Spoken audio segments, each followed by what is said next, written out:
Hi friends, ಹಂಗಿದ್ರೆಲ್ಲರೂ ಕೇಂದ್ರ ಸರ್ಕಾರದಿಂದ ಎಲ್ಲಾ ಯುವಕರಿಗೆ ಪೆನ್ಷನ್ ಕೊಡ್ಬೇಕಂತೇಳಿ ಆದೇಶ ಬಂದೈತಿ. ಸೊ ಅದ್ರ ಬಗ್ಗೆ ಕಂಪ್ಲೀಟ್ ಆಗಿ ಮಾಹಿತಿ ತಿಳ್ಕೊಳ್ಳೋಣ. ಆಮೇಲೆ ಇನ್ನೊಂದು ಮಾಹಿತಿ ಏನಪ್ಪಾ ಅಂತಂದ್ರೆ, ನಮ್ಮ ಇಂಡಿಯಾ ಒಳಗ ಡಿವೋರ್ಸ್ ಕೇಸ್ ಅತ್ಯಂತ ಹೆಚ್ಚಿಗೆ ಆಗಕತ್ತಾವು.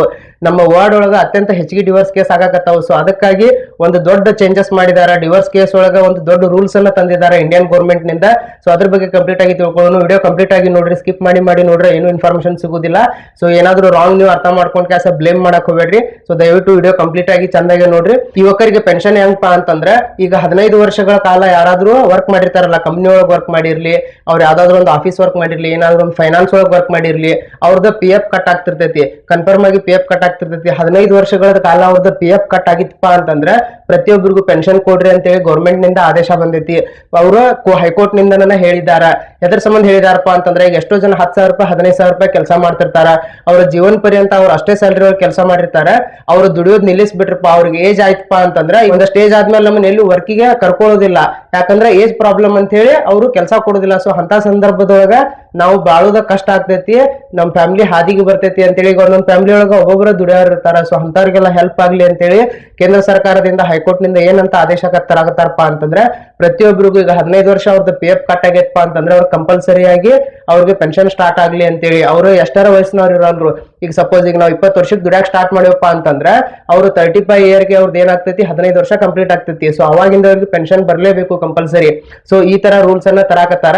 ನಿಮ್ಗೆ ಈಗ ಆಲ್ರೆಡಿ ಯಾರ್ದಾದ್ರು 15 ವರ್ಷ PF ಕಂಪ್ಲೀಟ್ ಆಗೈತಪ್ಪ ಅಂತಂದ್ರೆ ನೀವು ದಯವಿಟ್ಟು ಹೋಗ್ಯಾಸ ಗ್ರಾಮ ಒನ್ ಕೇಂದ್ರ ಒಳಗೆ ವಿಚಾರಿಸಿ ಅಪ್ಲೈ ಮಾಡ್ರಿ. ಪೆನ್ಷನ್ ಕ ಖಂಡಿತವಾಗಿ ಬರ್ತೈತಿ. ಯಾಕಂದ್ರೆ ಆಲ್ ಇಂಡಿಯಾ ಎಲ್ಲ ಪೆನ್ಷನ್ ಕ ಅವೈಲೇಬಲ್ ಮಾಡಾಕತ್ತಾರ. ಯಾಕಪ್ಪ ಅಂತಂದ್ರೆ ಈಗ ಎಷ್ಟೋ ಜನ ಮಿಡಲ್ ಕ್ಲಾಸ್ ಜನ ಈಗ ಒಬ್ಬೊಬ್ಬರ ಮನೆಯೊಳಗೆ ದುಡಿಯಾರಿರ್ತಾರ. ಸೊ ಅಂತವ್ರಿಗೆ ತ್ರಾಸ ಆಗ್ಬಾರ್ದ ಮುಂದೆ ಅವ್ರ ಜೀವನ ಮಾಡೋದು ಅಂತೇಳಿ ನಿಮ್ PF ಫಂಡ್ ಇರ್ತೈತಲ್ಲ, ಆ ಫಂಡ್ ಬರ್ತೈತಿ. ಆಮೇಲೆ ಎಕ್ಸ್ಟ್ರಾ ಇದು ಗೌರ್ಮೆಂಟ್ ನಿಂದ ಪೆನ್ಷನ್ ನಿಮ್ಮ PF ಒಳಗಲ್ಲ. ಇಷ್ಟ ದಿನ ಏನ್ ಮಾಡ್ತಿದ್ರೆ, ಅವ್ರ ಲೈಫ್ ಟೈಮ್ PF ತಗಸ್ಲಿಲ್ಪ ಅಂತಂದ್ರೆ ಅವ್ರಿಗೆ 60 ವರ್ಷ ಆದ ನಂತರ ಅವ್ರಿಗೆ ಪೆನ್ಷನ್ ಅಂತೇಳಿ ಕೊಡ್ತಿದ್ರು. ಅವ್ರು ಎಲ್ಲಿ ತನ ಇರ್ತಾರೋ ಅಲ್ಲಿ ತನ ಅವ್ರಿಗೆ ಮಂತ್ಲಿ 4,000 3,000 ಈ ತರ ಪೆನ್ಷನ್ ಕೊಡ್ತಿದ್ರು. ಬಟ್ ಈ ಪೆನ್ಷನ್ ಯಾವ ತರಪ್ಪ ಅಂತಂದ್ರೆ, ಗೌರ್ಮೆಂಟ್ ನಿಂದನೇ ಪೆನ್ಷನ್, ನಿಮ್ಮ ಅಮೌಂಟ್ ಒಳಗಲ್ಲ. ನಿಮ್ PF ಅಮೌಂಟ್ ನೀವು ತಗಸ್ಕೋಬಹುದು. ಇದು ಎಕ್ಸ್ಟ್ರಾ ಪೆನ್ಷನ್. ಈಗ ಯಾವ ತರ 60 ಏಜ್ ಆದವ್ರಿಗೆ ಬರ್ತೈತಿ, ಅಂಗವಿಕಲರಿಗೆ ಬರ್ತೈತಲ್ಲ, ಸೊ ಅದೇ ತರ ಇದು ಹೆಂಗಪ್ಪ ಅಂತಂದ್ರೆ 15 ವರ್ಷ ಅವ್ನು ಸೇವೆ ಸಲ್ಲಿಸ ಅನ್ಪ. ಅವ್ ಪ್ರೈವೇಟ್ ಇರ್ಲಿ ಗೌರ್ಮೆಂಟ್ ಸಲ್ಲಿಸ್ಲಿ, ಅವ್ ಯಾವ್ದೇ ಹುದ್ದೆ ಮಾಡ್ಲಿ, ಅವಂಗ ಪೆನ್ಷನ್ ಕಂಪಲ್ಸರಿ ಕೊಡ್ಲೇಬೇಕು. ಅವ್ನ ಫ್ಯಾಮಿಲಿಗೆ ಯಾರು ಜವಾಬ್ದಾರಿ ಅನ್ನೋ ಉದ್ದೇಶದಿಂದ ಎಲ್ಲರಿಗೂ ಪೆನ್ಷನ್ ಸ್ಟಾರ್ಟ್ ಮಾಡಕತ್ತಾರ. ಇದು ಬಹಳ ಒಂದು ದೊಡ್ಡ ಹೆಜ್ಜೆ ಅನ್ಕೋತೇನೆ ನಾನು. ಇಂಡಿಯನ್ ಗೌರ್ಮೆಂಟ್ ನಿಂದ ಬಹಳ ಒಂದು ಚಲೋ ಕೆಲಸ ಅನ್ನಕತ್ತೇನೆ. ಯಾಕಪ್ಪ ಅಂತಂದ್ರೆ ಬಡವರಿಗೆ ಮೊದಲ ದ್ಯಾಸ್ ಕೊಡ್ಬೇಕು. ಯಾಕಂದ್ರೆ ನಮ್ಮ ದೇಶದೊಳಗ 70% ಜನ ಮಿಡಲ್ ಕ್ಲಾಸ್ ಅದಾರು, 30% ಅಟ್ಟ ಅಪ್ಪರ್ ಕ್ಲಾಸ್ ಅದಾರು. ಸೊ ಮಿಡಲ್ ಕ್ಲಾಸ್ ಜನದ ಬಗ್ಗೆ ಇಂತ ಲಕ್ಷ್ಯ ಕೊಟ್ಟಿದ್ದು ನನಗಂತ್ರಿ ಬಹಳ ಅಂದ್ರೆ ಬಹಳ ಇಷ್ಟ ಆಯ್ತು. ಆಮೇಲೆ ಇನ್ನೊಂದ್ ಏನಪ್ಪಾ ಇಂಪಾರ್ಟೆಂಟ್ ನ್ಯೂಸ್ ಪಾ ಅಂತಂದ್ರೆ, ಡಿವೋರ್ಸ್ ಕೇಸ್ ಒಳಗ ಬಹಳ ದೊಡ್ಡ ಬಿಗ್ ಚೇಂಜಸ್ ಮಾಡಿದಾರ. ಆ ಚೇಂಜಸ್ ಆಗಿದ್ದು ಬಹಳ ಒಳ್ಳೇದು. ಯಾಕಪ್ಪ ಅಂತಂದ್ರೆ ಇಷ್ಟ ದಿನ ಒಂದು ಡಿವೋರ್ಸ್ ಅಂದ್ರೆ ಬಿಸ್ನೆಸ್ ಆಗಿಬಿಟ್ಟಿತ್ತು.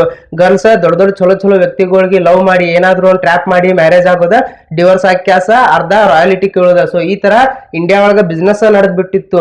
ಮದುವೆ ಆಗೋದು, ರಾಯಲಿಟಿ ಕೇಳೋದು, ಡಿವೋರ್ಸ್ ತಗೊಳ್ಳೋದು, ಈ ತರ ಮಾಡಾಕತ್ ಬಿಟ್ಟಿದ್ರೆ. ಸೊ ಇದಕ್ಕೆ ಫುಲ್ ಸ್ಟಾಪ್ ಬಿಡ್ಬೇಕಪ್ಪ ಅಂತೇಳಿ ಗೌರ್ಮೆಂಟ್ ನವ್ರು ಏನ್ ಮಾಡಿದಾರಪ್ಪ ಅಂತಂದ್ರೆ, ಛತ್ತೀಸ್ಗಢದ ಹೈಕೋರ್ಟ್ ಒಳಗ ಆದೇಶ ಬಂದಿತ್ತು. ಯಾವ ತರಪ್ಪ ಅಂತಂದ್ರೆ, ಅಲ್ಲೊಂದು ಕೇಸ್ ನಡೆದಿತ್ತು. ಏನ್ ಕೇಸ್ ನಡೆದಿತ್ತಪ್ಪ ಅಂತಂದ್ರೆ, ಒಬ್ಬಾಕಿ ಹೆಣ್ಮಗಳ ಮ್ಯಾರೇಜ್ ಆಗಿದ್ದಕ್ಕ ಗಂಡದ ಇರುದ ಒಂದ ಮನಿ ಇತ್ತು. ಆ ಮನಿ ಒಳಗ ರಾಯಲಿಟಿ ಕೇಳತ್ತಿಳು.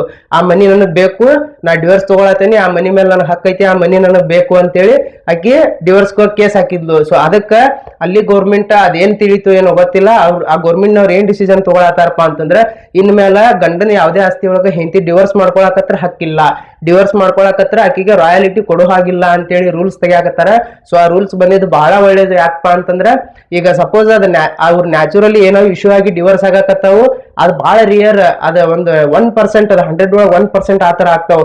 ಉಳಿದಿದ್ದೆಲ್ಲ ಬರೇ ಟ್ರಾಪ್ ನಡೆದೈತಿ. ಎಲ್ಲಾ ಕಡೆ ಬರೇ ಮೋಸ ವಂಚನೆ ಇದ ನಡೆದೈತಿ. ಸೊ ಅಂತದಕ್ಕೆಲ್ಲ ಫುಲ್ ಸ್ಟಾಪ್ ಇಡಾಕ ಅವ್ರೇನ್ ಮಾಡಿದಾರಪ್ಪ ಅಂತಂದ್ರೆ, ಇನ್ಮೇಲೆ ಮ್ಯಾರೇಜ್ ಆದ್ರೂ ಗಂಡನ ಆಸ್ತಿ ಒಳಗ ಏನಾರ ಡಿವೋರ್ಸ್ ತಗೊಳಕತ್ತಪ್ಪ ಅಂತಂದ್ರೆ ₹1 ಬರುದಿಲ್ಲ.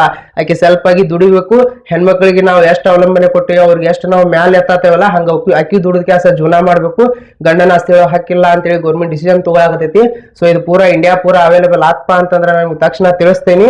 ಈಗ ಆಲ್ರೆಡಿ ಹೈಕೋರ್ಟ್ ಇಂದ ಡಿಸಿಷನ್ ಬಂದೈತಿ. ಸೊ ಅದ್ ಮುಂದೆ ಏನಾಗ್ತೈತೆ ಅನ್ನೋದನ್ನ ನೋಡೋಣ. ಮತ್ತೆ ಇಂಥ ಅಪ್ಡೇಟ್ ನನಗೆ ಸಿಗ್ತಿರ್ತೇನೆ. ವಿಡಿಯೋ ಇಷ್ಟ ಆದ್ರೆ ಲೈಕ್ ಮಾಡಿ, ಯೂಟ್ಯೂಬ್ ಚಾನಲ್ ಸಬ್ಸ್ಕ್ರೈಬ್ ಮಾಡ್ರಿ. ಬಾಯ್.